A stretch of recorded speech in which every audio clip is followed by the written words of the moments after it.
নমস্কার বন্ধুরা, প্রত্যেক দিনের মতো আজকেরও হাজির হয়ে গেছি নতুন একটা রেসিপি নতুনভাবে আপনাদের সাথে শেয়ার করে নেওয়ার জন্য। আজকের আমি বানিয়ে দেখাবো দুর্দান্ত স্বাদের একটা মাছের ডিমের রেসিপি। তার জন্য মাছের ডিমগুলোকে প্রথমে খুব ভালো করে জল পাল্টে আমি বারে বারে পরিষ্কার করে ধুয়ে নিয়েছি। এখন আমি এটাকে সাইড করে রেখে এই রেসিপিতে দুটো আলু আর একটা টমেটো ব্যবহার করব। আলুগুলোকে একটা পিলারের সাহায্যে খোসাগুলোকে পরিষ্কার করে ছাড়িয়ে নেব। রেসিপিতে আমি দুটো আলু ব্যবহার করছি, আপনারা প্রয়োজন মতো আলু ব্যবহার করবেন। এখন এই আলুটাকে আমি একটু স্কোয়ার করে কেটে নেব। রেসিপিটি প্রথম থেকে শেষ পর্যন্ত দেখার পরে যদি মনে হয় ভালো লেগেছে তাহলে একটা লাইক দিয়ে সাথে থাকবেন। দেখুন আলুগুলোকে ঠিক এই রকমভাবে কেটে নিতে হবে। দুটো আলু আমার কাটা হয়ে গেছে। রেসিপিতে টমেটো ব্যবহার করব আর টমেটোটাকে গ্রেট করে ব্যবহার করব, তাতে করে রেসিপিটির ভীষণ ভালো খেতে হবে। প্রথমে কড়াইতে আমি গরম জল করে তার মধ্যে লবণ আর হলুদ দিয়ে দিলাম। তারপরে দিয়ে দেবো এর মধ্যে আগের থেকে পরিষ্কার করে রাখা মাছের ডিম। মাছের ডিম গরম জলের মধ্যে দেওয়ার পরে মোটামুটি 3 থেকে 4 মিনিট জোরে আঁচে ফুটিয়ে নেব। এতে করে মাছের ডিমের আঁশটা গন্ধটা কেটে যাবে আর ডিমটা খেতেও কিন্তু ভীষণ ভালো হয়।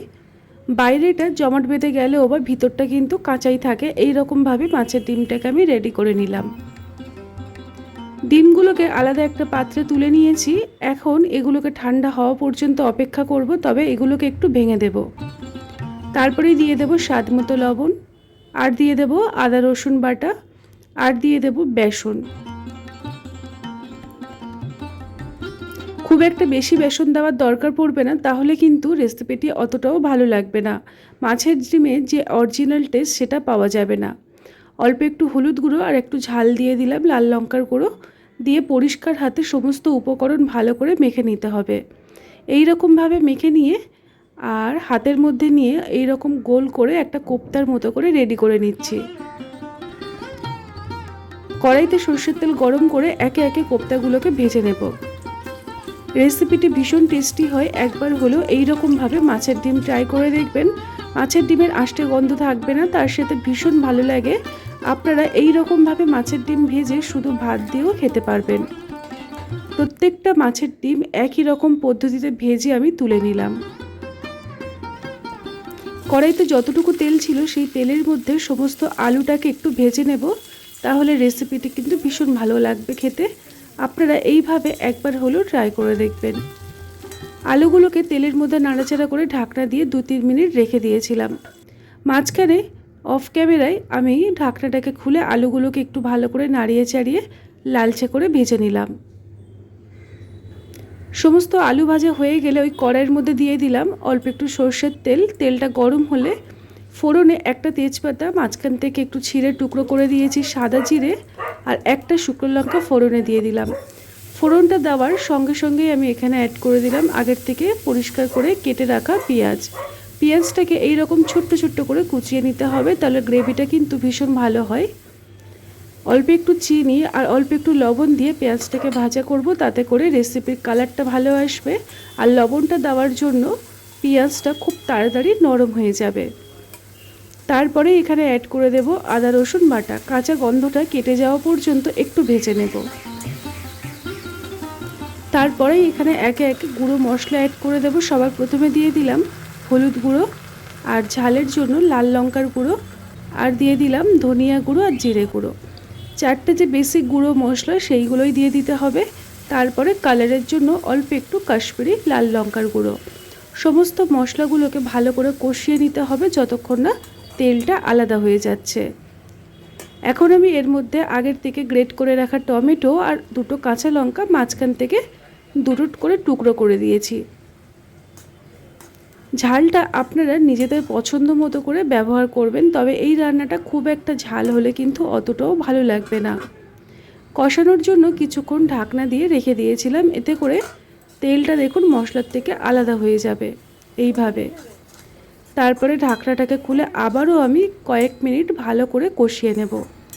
যখন মশলাটা একদম শুকনো শুকনো হয়ে যাবে এইরকম আর তেলটা আলাদা হয়ে যাবে, তখনই এখানে অ্যাড করে দিতে হবে আগের থেকে ভেজে রাখা মাছের ডিম আর আলু। ডিম আর আলুটাকে দিয়ে একটু কষিয়ে নেব, তবে অল্প একটু জল দিয়ে কষাবো, তাহলে সমস্ত মশলা আলু এবং মাছের ডিমের সাথে খুব ভালোভাবে মিশে যাবে। জলটা দিয়ে কষানোর জন্য মশলাটা নিচে লেগেও যাবে না, কষানোটাও কিন্তু ভীষণ ভালো হবে। ঢাকনা দিয়ে 2-3 মিনিট রেখে দিলাম কষাবার জন্য। তারপরে ঢাকনাটাকে খুলে আবারও ভালো করে নাড়িয়ে চাড়িয়ে নেব। এইভাবে একটু জল দিয়ে মশলাটাকে ভালোভাবে সব কিছুর সাথে কষিয়ে নিলে মশলার যে সুন্দর একটা ফ্লেভার মাছের ডিমের মধ্যে ঢুকে যাবে, আর রেসিপিটি কিন্তু ভীষণ টেস্টি হবে। আমি এখানে পর্যাপ্ত পরিমাণে উষ্ণ গরম জল দিয়ে দিলাম, দিয়ে ভালো করে নাড়িয়ে চাড়িয়ে এগুলোকে এখন আমি দিয়ে দেবো এর মধ্যে স্বাদ মতো লবণ।